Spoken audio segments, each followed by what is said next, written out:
God bless you guys, Roberto Diaz here. Today we're going to be looking at a few different tips for beginner producers. When I first started off in beat production, whatever you want to call it, I remember I would struggle knowing what program to use and start off in. I would literally search the whole internet on what program to use. Thankfully, I had a cousin that bought FL Studio. He bought it for me. So thanks to him for buying it for me, I was able to start off in that. But now the issue is that I see all these people saying, you need this program to help you be better. You need this or that. You're going to hear all these different things with people telling you need certain programs. That's a complete lie. You don't need to start off with a certain program. You literally have to start off with whatever you have. And some people don't have FL Studio. Some people can't even get, Logic Pro or even GarageBand because they don't have a Mac. And I say, whatever it is you have, start with it. Maybe you can't afford a Mac. I couldn't afford a Mac when I was little. I didn't have a Mac. So what? I started with a Windows computer and FL Studio. Later on with time, I was able to buy a Mac and then slowly started changing to Logic Pro X or started off with GarageBand and then slowly went to Logic Pro X. You see, everyone is different. You can't just tell someone, you need to start off in this program. This is what is good for you. Everyone is different. We all learn differently. But anyways, choose what is right for you. Choose a program that, whatever it is you have, stick to it and learn it. That's the best advice I can give. Whatever program you have or whatever you have, stick with it. Learn as much as you can. Don't go on this thing where you're fighting with all these different programs. You're trying to look for what is best. Don't do that. Stick with whatever you have. If it's GarageBand on your phone, use that. I know all of you got iPhones now. Just kidding. Literally, I've made beats on GarageBand, and honestly, to me, it sounds probably as good as anything else. Why? Because I send it to my computer, then I work on it. But that's not the point. The point is, you guys can do high quality, really good production stuff with whatever you have. It doesn't matter, and you'll hear pros say this all the time. It doesn't matter what program you have. It's about how you use it. So literally, don't be discouraged if you don't have these super expensive programs or you can't afford them. You don't have all these special things. Don't worry about it. Literally, use what you have, and I promise you'll get great results. Next important thing that is really important is the sounds that you have. I don't mean by getting more sounds. I mean literally sticking to the sounds that you have.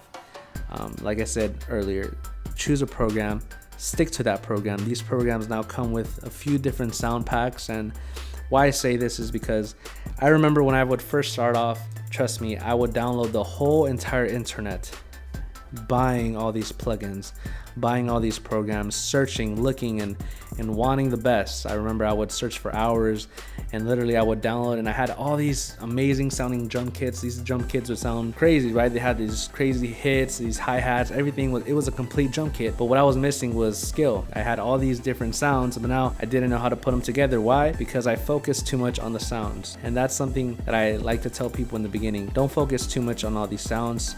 Use what you have. I remember this guy, he would tell me, bro, I know you got all these VSTs, all these plugins. Hook me up, bro. Like, let me get some sounds. And I would tell him, dude, like, ever since you started saying you were gonna make beats, you haven't even done a beat. You haven't even finished a beat. Literally what he would do, he would just go by clicking each and every sound that he has. He would never finish a beat. Why? Because he was so stuck on looking for the right sounds and looking for all these different things. You don't need to do that. All these plugins. No, start off with what you have. If it's GarageBand, FL Studio, Logic Pro, whatever it is, use what you have. These stock plugins, these stock VSTs and sounds, you can make hits with those sounds, these samples.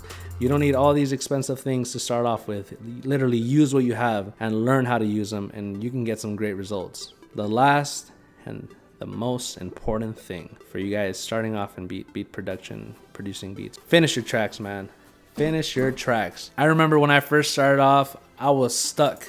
Every day I would make a new beat. Why? Because I was discouraged. I was like, okay, I'm just gonna make a new beat. I need to start fresh. And you always get into this pattern, this routine of you need to start fresh. You need to do this. You need to do that. So you just literally don't do anything because you have your computer filled. Like I had like 500 different projects of different things I would start and never finish. Guys, finish your work. Start a beat, and that's my best tip. If you start a beat, finish that beat. Layering it out and learning how to organize and coordinate everything where it needs to be. After you got that, export it, save it, hear your beat, and be happy. Because if you never finish your beats, you're never gonna feel like you've done anything. And I remember from me producing from 8 to maybe 16 years old, I would never finish anything. And I had all these beats, and people would tell me, hey, you make beats, right? Yeah, I do, and they're on my computer. I got like 500 beats, and they're like, oh, cool, man, let me hear a CD with your beats. I'm actually not done. People don't like that. People don't like hearing your uncompleted work. It shows that you're not capable of finishing, and that's a really bad thing to have. You need to show people that you know how to finish your work, you know how to complete your work, and that's one of the most important things. Learn how to finish your beats, learn how to finish anything in life, and you'll get really far. Thank you for watching this video, guys. Please make sure to comment, like, and subscribe. Once again, this is Roberto Diaz. If you guys have any tips for beginner producers, please let me know in the comment section below. What is something that helped you start making beats? What are the tips that you can give people barely starting off? What has helped you become successful or wherever you are at this moment? God bless you guys.